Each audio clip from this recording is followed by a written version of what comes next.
Middle east में जारी जंग का दायरा बढ़ता जा रहा है, जिसका असर भारत में भी साफ देखने को मिल रहा है।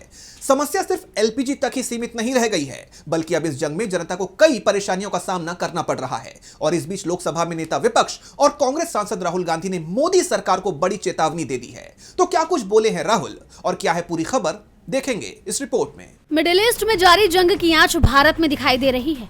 एक तरफ एलपीजी की किल्लत से जनता पहले ही परेशान थी और अब पेट्रोल के दाम में भी उछाल आ गया है। साथ ही डॉलर के मुकाबले भारत का रुपया रिकॉर्ड स्तर पर नीचे जा चुका है और अब इस पर नेता विपक्ष राहुल गांधी ने मोदी सरकार को आगाह कर दिया है। भारतीय रुपए में लगातार हो रही गिरावट को लेकर राहुल गांधी ने चिंता जताई है। उन्होंने कहा, सरकार भले ही हालात सामान्य होने का दावा करे, लेकिन सच्चाई कुछ और है। पश्चिम एशिया में जारी संघर्ष के चलते महंगाई को लेकर आगाह करते हुए राहुल गांधी ने एक्स पर पोस्ट किया कि रुपए का डॉलर के मुकाबले कमजोर होकर 100 की तरफ बढ़ना और इंडस्ट्रियल फ्यूल की कीमतों में तेज बढ़ोतरी ये सिर्फ आंकड़े नहीं, आने वाली महंगाई के साफ संकेत हैं। सरकार चाहे इसे नॉर्मल बताए, लेकिन हकीकत ये है कि उत्पादन और ट्रांसपोर्ट महंगे होंगे। एमएसएमईज को सबसे ज्यादा चोट लगेगी। रोजमर्रा की चीजों के दाम बढ़ेंगे। एफआईआई का पैसा और तेजी से बाहर जाएगा, जिससे शेयर बाजार पर दबाव बढ़ेगा।